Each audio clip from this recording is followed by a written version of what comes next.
All right. Hello, everybody. Hello. Thank you so very, very much for coming out to this year's Miniature Drama Showcase. And as of our recent news in this last week, and with the vaccines and the rapid testing that we did today, I'm happy to be able to do this. And all of our kids today, we did not know when we were rehearsing whether they would be able to in fact do that, but they are able to do their show tonight mask-free. So they've been very excited to actually see each other's faces. Obviously, this has been a very long year for a lot of people, and obviously, as mentioned, like here, it's a very small drama showcase tonight with chairs seated 3 apart, minimum capacity, and invitation only, and things like that. But I'm incredibly, incredibly proud of the work that these kids did this year. The drama department, the drama program for the high school this year almost didn't happen, and these kids showed up after school, effectively, in order to do drama class this year because they were that passionate. Most of the kids were going home at 1:25, and these guys ended up sticking around twice a week, 3 times a week sometimes, in order to go to 3 o'clock and come up here and do drama. And even when a lot of the time we were on distance learning, or we couldn't do scenes face to face, they kept showing up and they kept putting in good work. And I'm incredibly proud of them. Normally we spend about half of the year preparing for our drama showcase. And this time, we did not. We didn't know we were going to be able to do this. And so we started rehearsals for this drama showcase about 8 weeks ago. Which means that the kids have really worked very hard to memorize lines and get off book and get ready. A lot of those weeks, we only had 2 meetings in the week.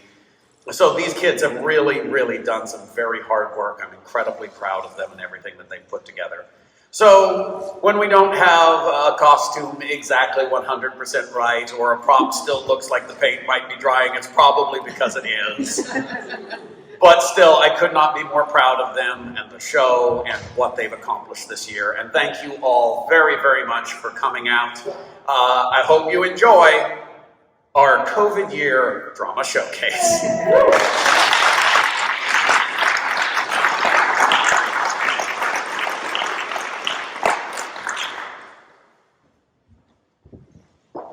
Good evening. I'm Joseph, and this is my partner.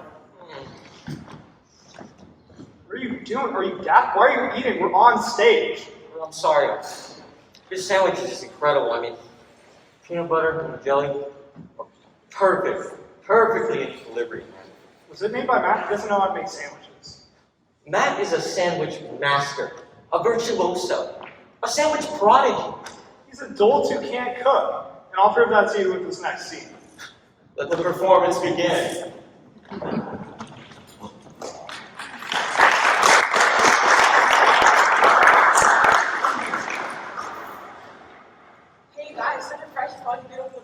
Let's do something. Oh, hey, do you guys want to go to picnic? Oh yeah, I've got some plastic cups and plates I got at home. I got lemonade. I have bread and stuff. We can keep me and Jay sandwiches. Awesome! And I'll bring my award-winning personality. I'm so excited. I haven't had a picnic since I can't even remember when. Matt, what are you doing? I'm making peanut butter and jelly sandwiches. Right, but why are you putting the jelly on top of the peanut butter on the same piece of bread? Because that's how you do it? No, it is not. I watched Top Chef, Matt. I know what I'm talking about. You see, you need to take each piece of bread and put each ingredient on it individually. I'm sorry, is my inferior way of spreading 2 ingredients on 1 slice of bread going to ruin the most basic meal of all time? So you admit it's inferior. This is stupid. You're right, that is stupid. It's not inferior, okay? This way you get the perfect proportion of peanut butter to jelly. Hey guys.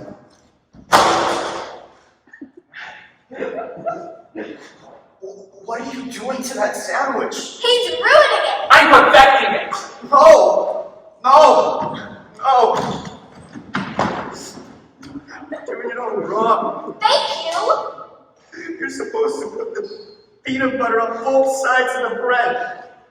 That way the bread doesn't get all soggy, man. What? But then it's only gonna taste like peanut butter. Have you seen Top Chef, Jason? There's a very delicate balance. Which is why you need to balance those ingredients on one slice of bread. Matt, why do you toast the sandwiches first? Oh my God. Do you have a soul? Have a brain. We're doing this my way! Ruined Thanksgiving. Oh, you had to bring that up. Guys, every minute we spend is another bite of purple, soggy bread. Oh my God, she's right. Mashed potatoes are the most important feast of the year. Have you made real mashed potatoes? I googled it. You have to peel them, slice them, boil them, stick them in a stew, and that's how I flippin' damn cheese. That's why it's one thing on one day out of the year. Oh, well, you need to hear that. You guys are too much fun. I don't want to be a nosy neighbor or anything, but I couldn't help but overhear you guys' conversation, and I think I can help. Have you guys ever heard of Smucker's Mover? It's perfect because the peanut butter and the jelly is in the same container. Yeah.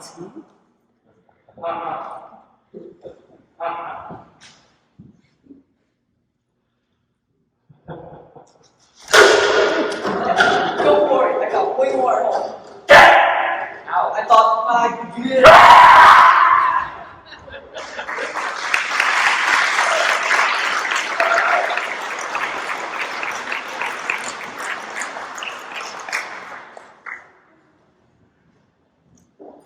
Extra! Read all about it. Erwin Mainway, sleaziest man alive, is being sued for billions for selling unsafe Halloween costumes to 2-year-olds. Tune in tonight at midnight to Consumer Pro for more information. Extra!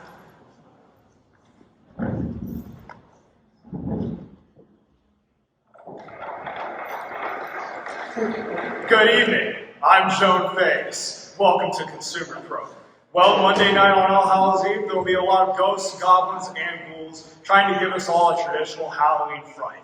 What really frightens us here at Consumer Pro is the increasing number of injuries and even fatalities caused by unsafe Halloween costumes. Today I'm joined by Mr. Erwin Mainway, President of Mainway Novelties and Chairman of Mainway Latex Corporation. Mr. Mainway, you seem to be the main flagrant offender in this area. For example, your company manufactures and distributes this Halloween costume, Johnny Space Commander mask, which retails for $6.95 and is nothing more than a plastic bag and a rubber band. This is very unsafe for young children. Okay, I'm going to say something about my products right now. Johnny Space Commander mask. Now, I want to say, first of all, it's a very fluid item in terms of sales. Now, I don't know, Mr. Face, if you're familiar with the movie Star Wars, you know, this movie's generated a tremendous amount of popularity and enthusiasm about space and science fiction. Now, the Johnny Space Commander mask is a pure fantasy toy. I mean, a kid can have a lot of fun with a toy like this. Here, I'll show you. Hello? This is Johnny Space Commander. I'm in deep space. I'm gonna land the rocket now. I mean, you see what I mean? Pure fantasy toy. All right, Mr. Mainway, if you did not see the danger in that, surely you can see the danger in the sex costume, which you marked up like an invisible pedestrian. It's an all-black suit, gloves, and mask. Now, it seems to me, Mr. Mainway, that a child wearing this out to go trick-or-treating is in grave danger by being hit by a car. What do you mean car, Mr. Face? I mean, a car's a pretty big object, right? Kids are smart these days. They know how cars, know how to jump out of the way. I mean, most of the kids I know, they go trick-or-treating at houses, right? You don't see too many kids walking along the expressway, knocking on windshields, looking for treats. No, this is a sidewalk costume. A sidewalk costume. Yeah, I mean, we don't recommend it for blind kids. See, there's a warning right here on the label. Invisible pedestrian, not for blind kids. All right, Mr. Mainway. But how about this next time costume is called Johnny Combat Action Costume? This is an actual working shotgun. A double barrel, yeah. I mean, this is a deadly weapon and you're selling it to children. But the ammo's not good. This is a very popular item, you know? I mean, give the kid a little something special. A helmet, gun, makes him feel like a real gentleman. Very popular item in Texas and Detroit. What about this? Johnny Human Torch? It's a bag of oily rags and a lighter. This happens to be your favorite one, because it's really one of the more exciting ones. You see, you just take the rags, you pin them on there like a hobo, and then flame on, light up the night. Beautiful, I think. Mr. Mainway, I am shocked by your irresponsible attitude. I think that we all can see that your Halloween costumes should rightfully be banned from the market. Wait a second. You're saying my costumes are unsafe? Well, any item of clothing can be proven unsafe. I mean, what you're wearing, what I'm wearing. I mean, look what I've got on. Nice thin tie, right? And let's say I'm driving along in my convertible, and all of a sudden, a nice gust of wind comes along and just... I can choke to death on my eye. And this shirt, I can swallow this shirt whole. Mr. Mainway, you are a very sleazy man. No, I've heard that all the time. You see this jacket? This is a rayon polyester jacket now. A jacket like this can go up in flames just like that. Here, I'll show you. Tune in next week. Have a happy and safe Halloween.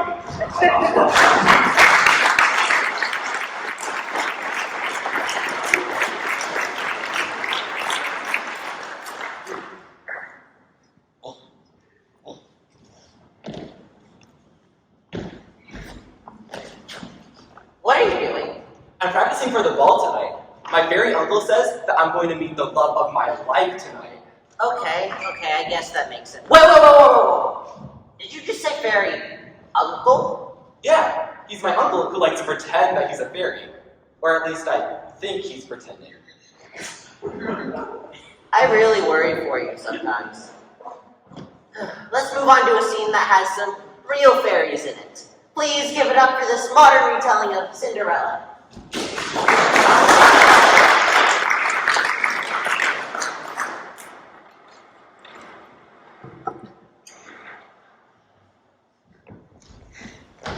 Mother, where's my muffin? Yeah, where's my tea? I could possibly start the morning on my tea. Girls, what is going on? Oh, just where is Cinderella? Yeah, I want my tea. You'll wear her tea. Come on now, she's down the hall. Oh, do you like my dress? Do you think it will do? Cinderella! I don't. Oh, Mother, she just came! It's quite enough now. After all, we did make a bargain, didn't we, Cinderella? Why, yes. Did you make that dress yourself? Well, it was my mother's dress, but I made a few adjustments. Adjustments like those beads, they are lovely, aren't they, Drizzarella? No, they look horrible. Why, you little thief, give them the end! Oh, stop!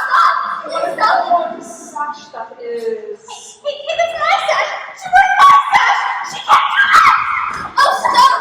Please stop! Oh, you ungrateful little... That's quite enough now. Hurry on. Both of you. I will have you upset yourselves now.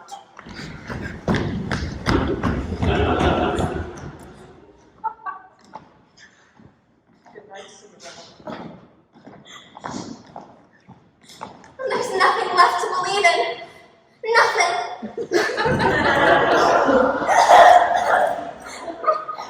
Yeah. I think right here, you don't really need that, do you? Who are you? I'm your fairy godmother. Right. And I'm a princess. Listen, lady, you need to get out of here. Oh, don't be silly, Cinderella. Now go get me a pumpkin, some dogs, and some old horses. How do you know my name? Well, I'm your fairy godmother. Of course I know your name. You're crazy. I'm out of here. Oh, don't you want to go to the ball? Not this bad. See ya! Come back here, Cinderella. I need to turn you into a princess. The police have been called. Wait, stop right there! Stop! Man, not again.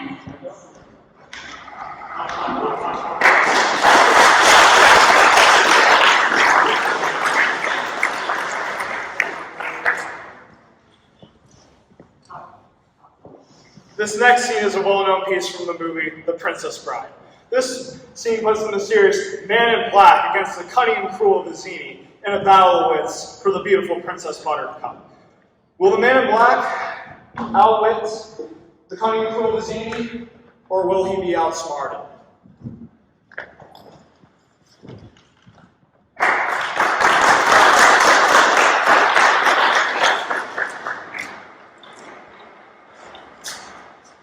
So, it is down to you, and it is down to me.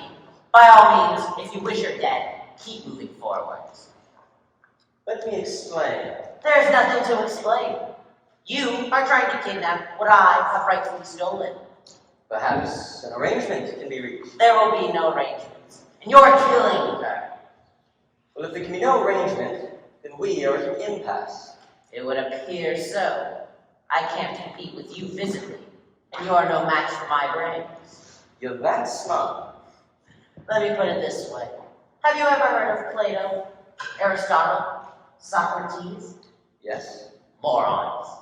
Really? In that case, I challenge you to a battle of wits. For the princess. To the death. I accept. Good. Then pour the wine.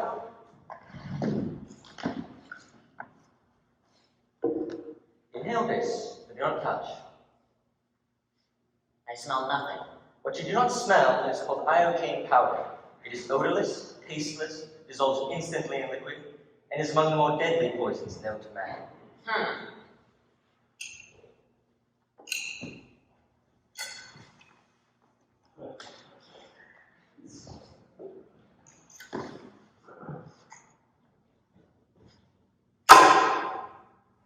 All right. Where is the poison? The battle of wits has begun. Ends when you decided we both drink. We find out who is right and who is dead. But it's so simple. All I have to do is divine its location from what I know of you. Are you the sort of man who would put the poison into his own glass or his enemy's? Now, a clever man would put the poison into his own glass because he knows only a great fool would reach for what he is given. I am not a great fool, so I can clearly not choose the wine in front of you. But you must have known I was not a great fool, and you would have counted on it. So I can clearly not choose the wine in front of me. You've made your decision then? Not even remotely, because iocane comes from Australia, and as everyone knows, Australia is entirely peopled with criminals, and criminals are used to having people not trust them. As you are not trusted by me, so I can clearly not choose the wine in front of you. Truly, you have a dizzying intellect. Wait till I get going! Where was I again? Australia. Oh yes, Australia. And you must have suspected I would have known the powder's origins, so I can clearly not choose the wine in front of me. You're just stalling now. You'd like to think that, wouldn't you? You've beaten my giant, which means you're exceptionally strong, so you could have put the poison into your own glass, trusting in your strength. So I can clearly not choose the wine in front of you. But you've also beaten my spend, which means you must have studied. And in studying, you would have learned that man is mortal, and put the poison as far away from you as possible, so I can clearly not choose the wine in front of me. You're trying to trick me into giving away something. It won't work. It has worked. You've given away everything. I know where the poison is. Then make your choice. I will. And I choose. Where in the world could that be? What? Where? I don't see anything. Oh. I could have sworn I saw something. No matter. What's so funny? Oh, I'll tell you in a minute. First, let's drink. You from your glass, me from mine.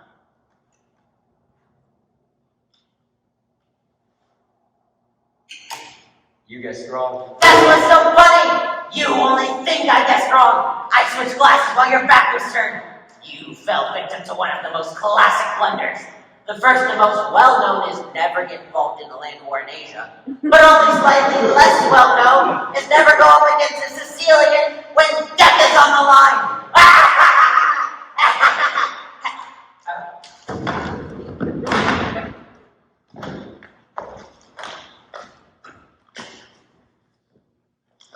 Who are you? I'm no one to be trifled with. That is all you would need now.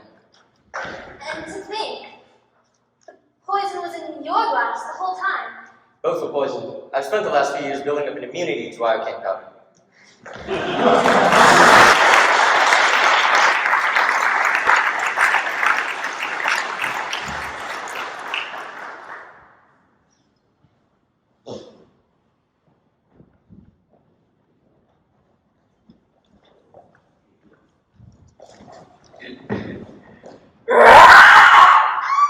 What is that? Rob, I'm a dragon. Give me all your treasure. Right, speaking of dragons, for our next play of Guard to Guard,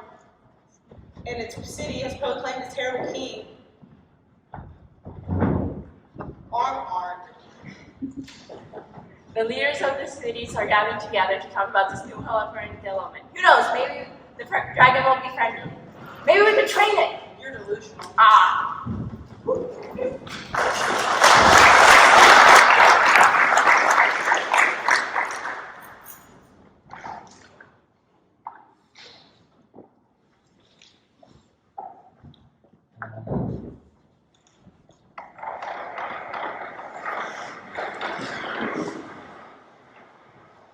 Well, the way I see it, a dragon is a king. It may not be such a bad thing when you think it through. It definitely looked gracious, sort of sleek, nice and smart, not scruffy. It definitely takes pride in itself. A lot of people today don't take pride in themselves. Whoa! Speaking on behalf of the Guild of Assassins, you can see some benefits in the area of foreign policy, How do you mean? diplomacy. I don't know about that. I mean, your actual dragon has got to fix, well, two sort of ways of negotiation, hasn't it? It's either roast you alive or it isn't. Correct me if I'm wrong. Well, that's my point. Say the ambassador from Clash comes along. You know what an arrogant bunch they are. Suppose he say, we want this, we want that, we want the other. Well, what we say to them is touch your face, unless you want to go home in a jar. Good. You're all here. Shall we sit?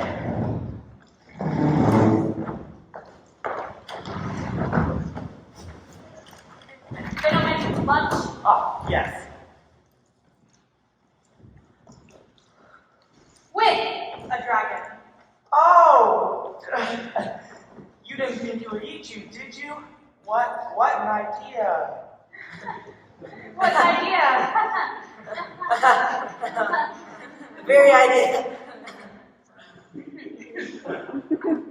I'm sorry things are a little different, but the king hopes you will bear with it until matters can be more suitably organized. The king. Oh, right, the king. I didn't see it. Long live him, I say.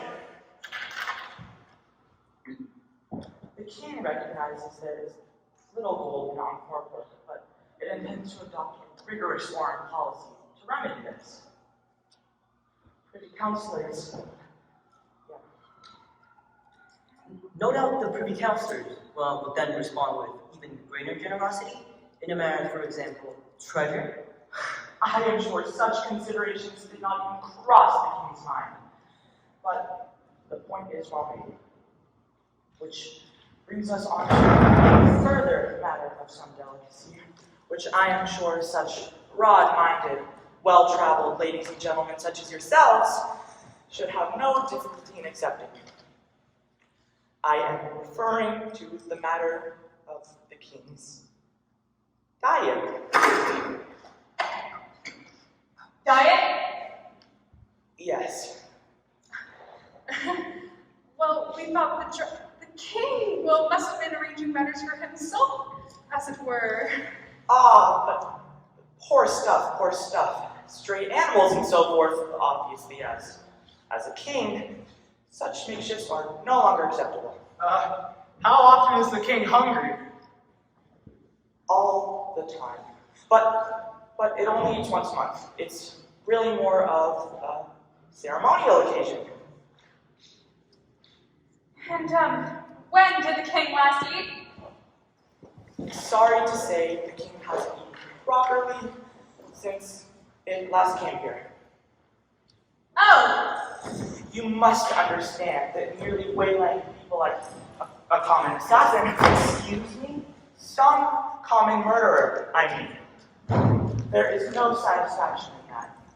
The whole essence of the king's feuding is that it should be an act of bonding between the king and its subjects. The exact nature of this meal.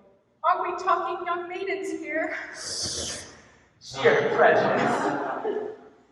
Marital status is, however, important as a social standing. It's more to do with the flavor, I believe. Please consider it.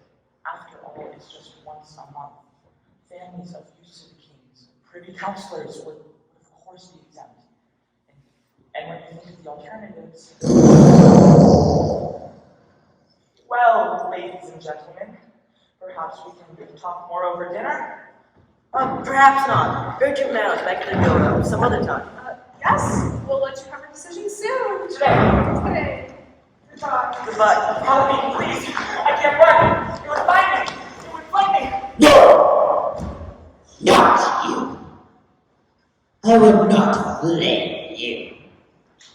What does voluntary mean? It means doing something of your own free will. They have no free will. They will increase my horde, or they will burn. But all the roaring and flaming, you don't need it, sure. Foolish ape. How else would I get them to do my bidding? They'll do it of their own free will, and in time they'll come to believe it was their own idea. It'll become tradition. I know people, you see. If you are lying, No, not to you. You know I can't. and humans really act like this. I'm sorry, that's just how we are. It's to do with survival, I think. There will be no mighty warrior sent to do battle with me. I don't think so. No heroes. Not anymore. They cost too much.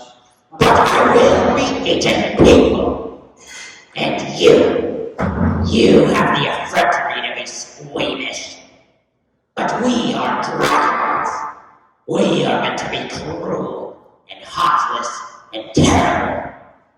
But I'll tell you one thing, ape. We never burned or murdered or ripped each other apart and then called it morality. Can I ask you a question? Ask. You don't need to eat people, surely. I think that's the right problem from their point of view, see. Nay! Nay! It is tradition that the finest flower of womanhood should be sent to the dragon to ensure peace and prosperity.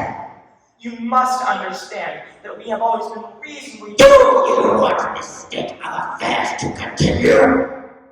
Of course. Then the need is yours, not mine.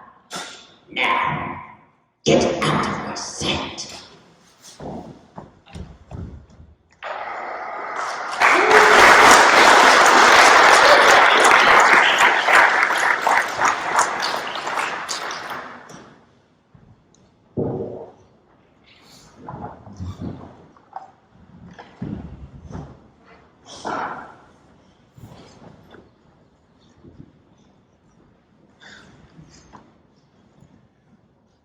Our next scene is equivocations.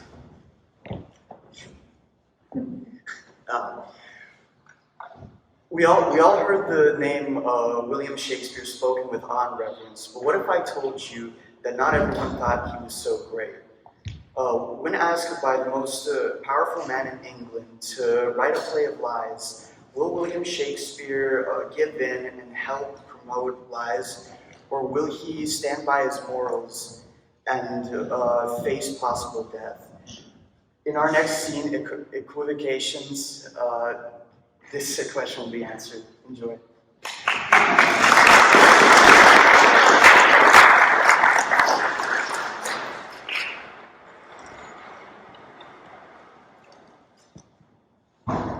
William, this is a shoddy piece of work. This isn't the script. Only company members have the script. That isn't. You know, your most interesting aspect of this script is your idea of a composite. You took Digby's youth, Windhore's rage, and Gates's remorse and conflated them into one sympathetic, lovable traitor. This is not the script I commissioned. Where did you get this? Now the issues. You say the king promised religious toleration. Not true, and in fact, I treasonous. will not discuss this with you until you tell You me. say that Gates came to see me.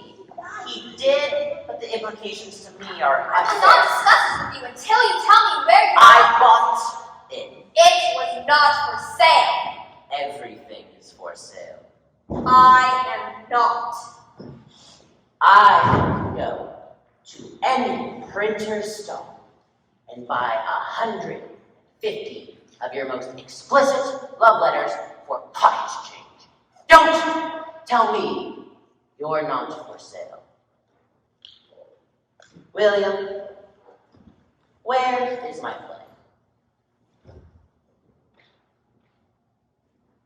Answer me one question and I'll write it. Does an ill-equipped young man dug a hole, bringing in lumber, dumping dirt, making enough noise to wake the dead? They dug a hole big enough to store 38 barrels of gunpowder. And your question? How could a man like you, who without leaving his office knows the whereabouts of every grain of pepper in London, how could such a well-informed man not possibly have known that the hole that they were digging from March until November is being dug under the very building in which you have your office?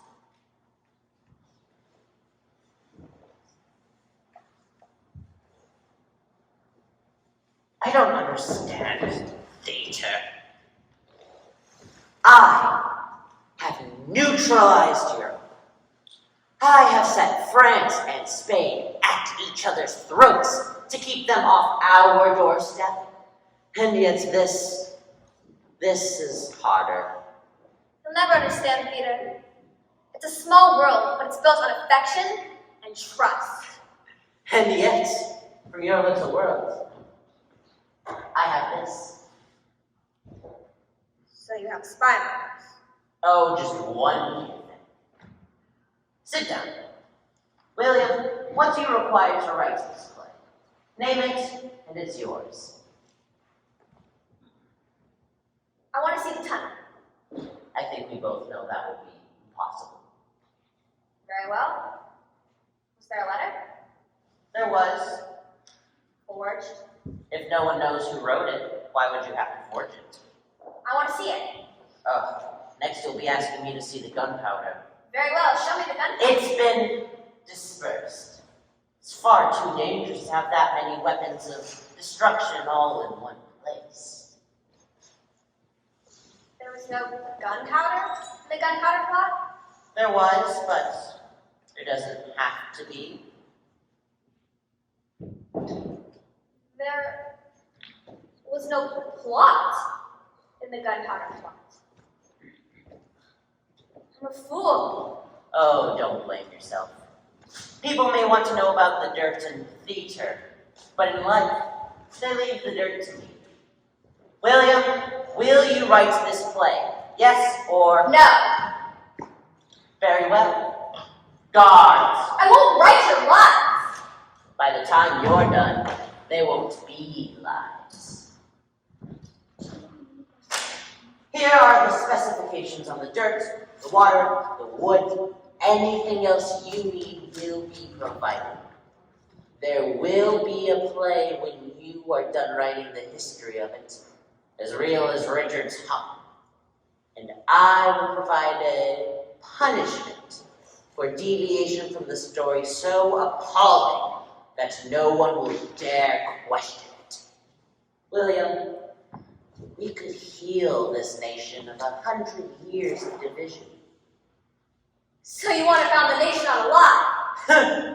Do you think Rome was founded by twins, suckled by wolves? So we're Rome now? Rome is over.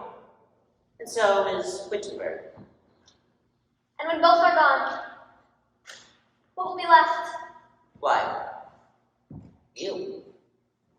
You will be left. You will be the measure of all things. People will go to your plays as they used to go to church, reverently. And they will leave exactly as they came in. Unchanged, but feeling somehow improved. Have you ever actually looked at one of your audiences? You make them happy, but not so happy as to make them forget their unhappiness. You make them angry, but not so angry as to inspire them to action. You reduce all of reality to a spectacle, making action unnecessary, even impossible.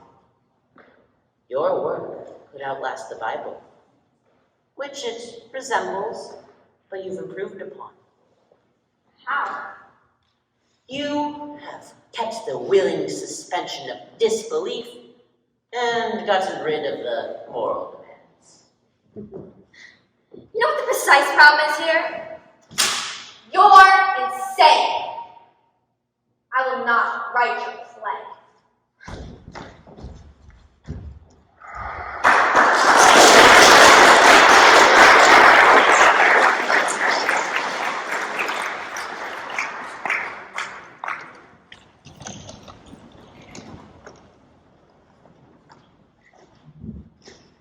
Howdy there. Hi. My name's Caitlin, but you can call me Kate for short. Can I ask y'all something? Have you ever had those days that just feel off? Like one day you feel like nothing can faze you, and the next day feels, well, goes downhill. Happens to me all the time, sweetie. Well, in our next skit, 2 will explore the vast and fabled Philadelphia phenomenon, whatever that is. No Philly steak can change them from this one. I'll tell you what, sweetie. I gotta catch my bus to Mexico. I'm gonna flirt with a German tourist. Bye now.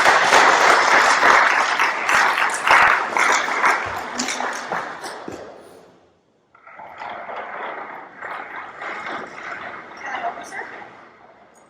Do you know that you would look fantastic on a widescreen? 70 millimeters. Look, you want to see a menu or what? Let's negotiate here. What's the soup de journée? Soup of the day, you got your choice of Polish duck blood or creamy kidney. Beautiful. Beautiful. Kick me in the kidney. Say so. Any oyster crackers on your seabed? Nope, all out. What about the special steak? Lay out your options. You got your cow or brains and Fabulous. your deep fried gizzards You are a temptress. and your pickled pig's feet. Pig's feet. I love it. Put me down for a quadruped. Say so. Any sprouts to go on those feet? Ice cream. So be it. How? Oh, Marcus, what's up? Oh, jeez. What's going on, buddy? I don't get it out. I just don't understand it. Do you need something? Oh, want a drink? I'll call the waitress. No, don't even try out. I don't know what's going on, but it's been weird today. What? Right from the time I got up. What happened? What's the story?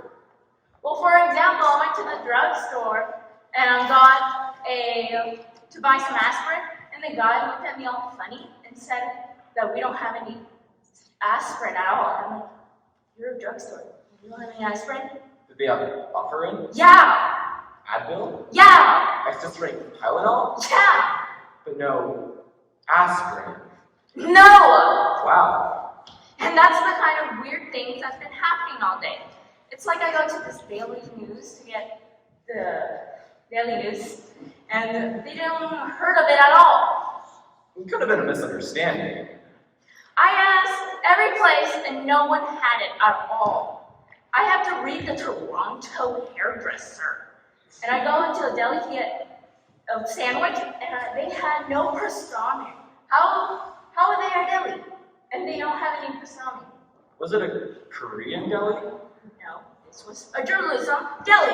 Oh, we don't carry that, sir, he said to me. Have some tongue.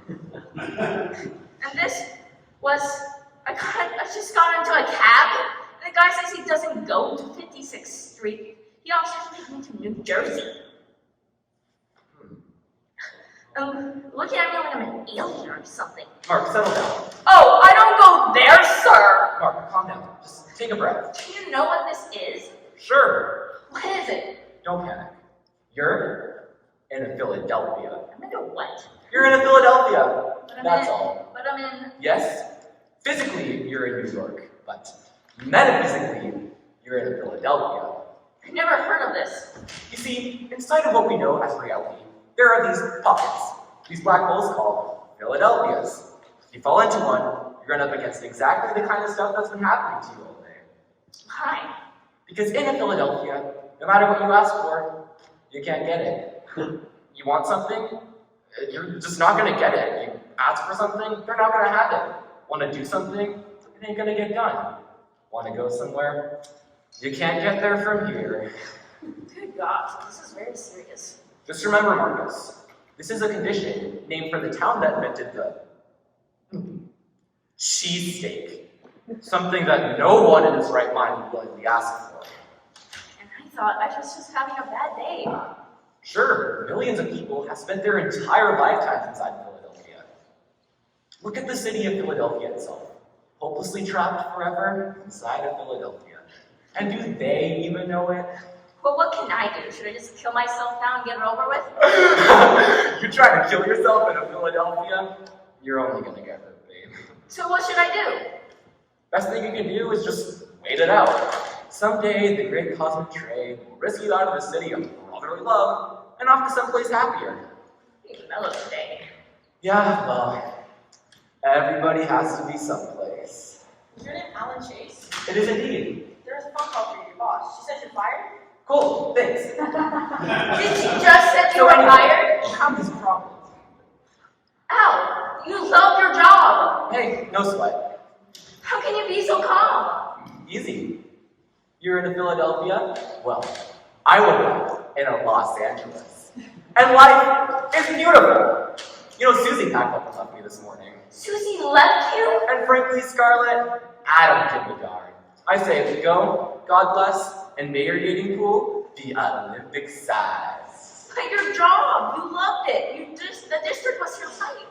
So I'll turn it into a movie script and sell it to Paramount. Toss in some romance, add in a little bit of an emotional blah blah, pitch it to Jack and Dusty, and you've got a buddy movie with a Garment background. Not relevant enough? Add in some global warming, make it easy. Easy. Environmentally correct. Have you heard about this global warming idea? Sure. Marcus, I love this concept. I embrace these greenhouse gases.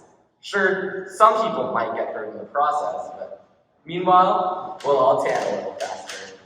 So this is a Los Angeles? Everybody has to be someplace. How? You want my advice? Enjoy your Philadelphia. Sit back, relax, and order yourself a beer, maybe a soda, or a burger, and just chill out for a while. But I can't order anything. Life is great for you and your cosmic beach or whatever. But like, if I order something, I get a cheesesteak or something. No.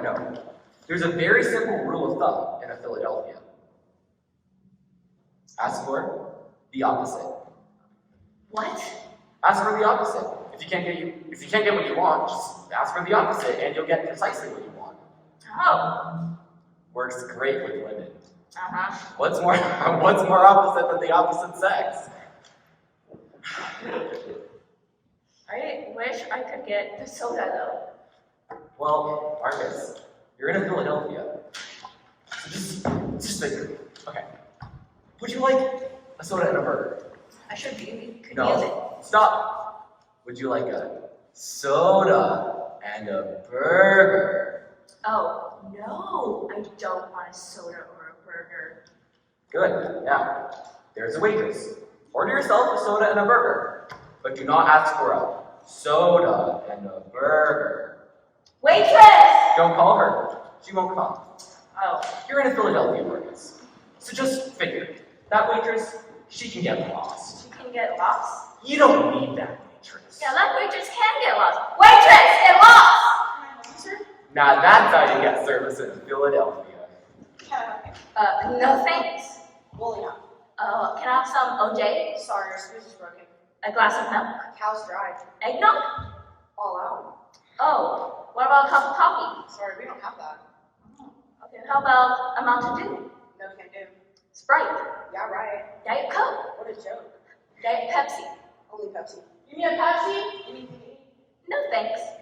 William. Pork chops? Hamburger. Medium? Well done. Baked potatoes? Fries. And some zucchini? Burn one. Marcus, that was excellent. I could have saved I had spent so much of my life asking for the wrong thing without knowing it. Doing on purpose comes easy.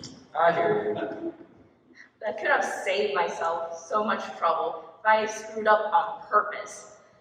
Maybe I was in Philadelphia all along and I never knew it. You might have been in a Baltimore. They're practically the same thing. Your soda and your chili cheesesteak. No, I ordered pixie and cream kidney. Sorry, we don't have that, sir. I beg your pardon? We don't have that, sir. You jerk! I'm in your Philadelphia! I'm sorry, Al. You pulled me into your Philadelphia! I didn't know it was contagious. Oh, goodness! Please don't let me be in a Philadelphia! Please don't let me be in a... Okay, shouldn't you ask for the office since you're in a... Don't tell me how to live your life in a Philadelphia! I know you everything you know about Philly! But maybe you're not really in a Do you see Philadelphia. the cheese on this steak? What do I need for proof? The Liberty Bell? Waitress, bring me a glass of water. Water? We don't have that, sir. We don't have water. We don't have water. What do you think? We're gonna suddenly drought or something? I just lost my job. Susie left me. Oh no, I need to make some phone calls. Excuse me, where's the payphone? Payphone, we don't have that, sir. Of course you don't have a payphone. Of course you don't. Let me out of here! I don't know. It's not that bad in Philadelphia. Could have been worse. I lived in Cleveland all week. Cleveland, what's that like? It's like death without the advantages. Oh, where to stand? Don't mind if I do. I hope you won't reveal your name. Sharon. Goodbye. Hello. Wants to starve? Don't mind if I do. Yeah, everybody has to be somewhere. So,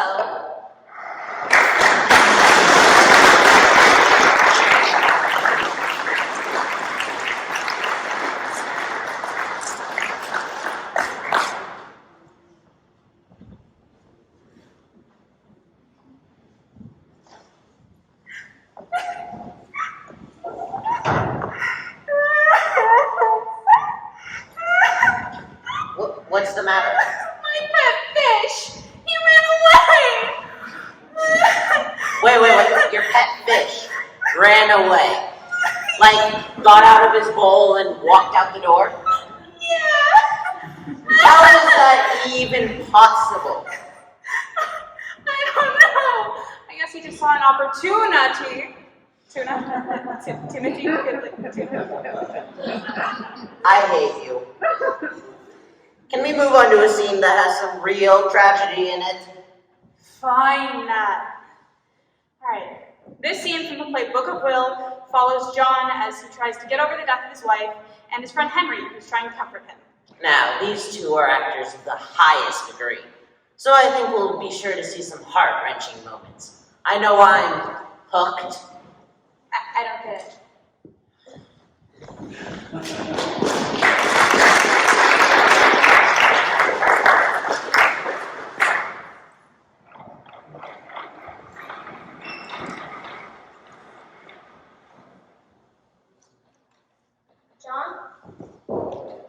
John, it's midnight. You shouldn't be here.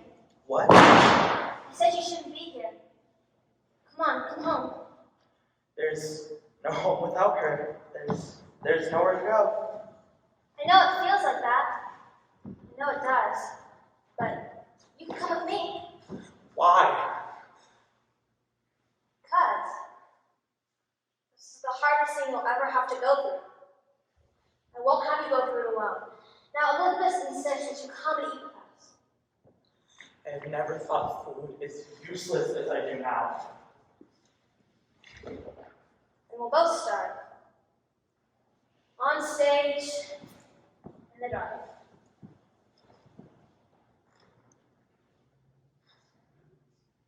You know, when my boy died, only months old, I couldn't imagine a loving God that would take part in such a thing. And I told him so.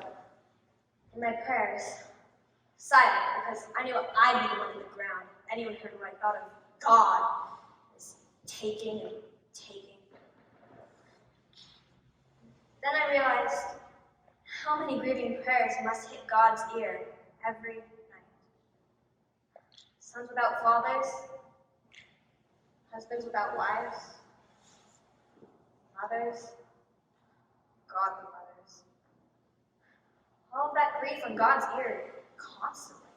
And then I felt sorry for God, which made me laugh, which made me feel alive again. Funny how that worked out, didn't it? That's a good story. Why do we bother? With what? With stories, dramas, especially the dramas. Isn't that ridiculous? Grown men dressing up as kings and even more ridiculous than queens. And the people come to see it. And they laugh. But they also weep. They weep with us. Why do they do it? Because stories are real in their own ways. No. Real life just keeps going on, and the villains aren't caught, and the endings aren't right, and it's rough seas and dark days, and we sit here in this barn playing fictions for willing dreamers. We tell it over and over and over again, and I sit through it, and it's false, and it's hot air, and I need it. When I have nothing left to say, I need it. When I hurt so much I can't breathe. When I've got a horse for a heart and it won't stop running and pounding and running me down. I need it. John. Am I godless? I look to fairies and false kings instead of holy people. Is that a heathen maiden? No, of course not. I cannot breathe without her. I cannot breathe at home, or in the yard, or in the street where she now lies, but here I am come, and I am lulled into meaning, and that is the greatest fiction of all, meaning anything. And God and his angels mock us with every ending we play for, except for the tragic ones, for if they aren't tragedies yet, they will soon enough be. Stories of forged life. Life's a tempest of loss. Why do we bother with any of it?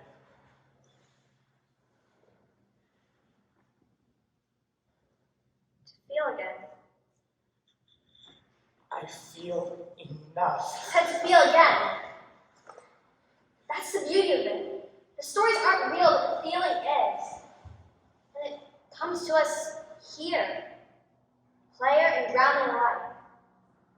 Your favorite story just ended? Come back tomorrow, we'll play it again. Don't like the story you're in?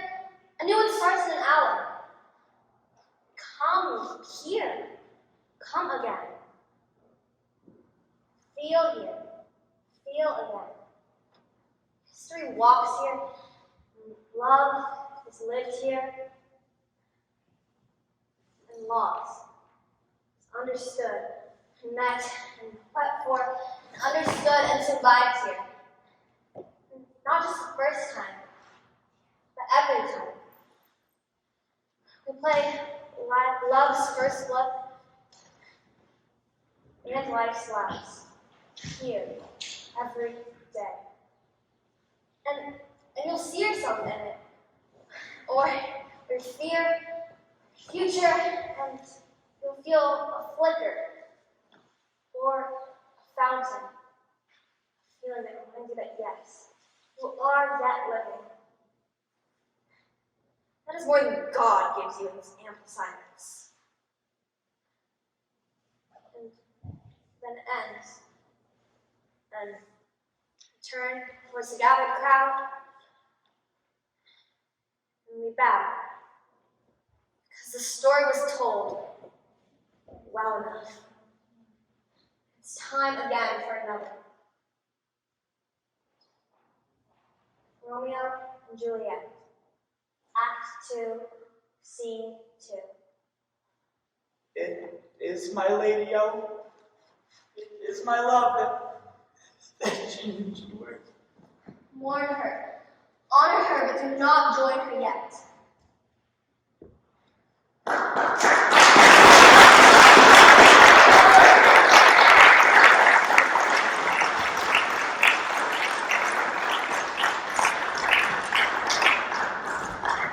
Well, folks, that was our show for tonight. I hope you enjoyed it. And if I don't see you, good morning, good evening, and good night.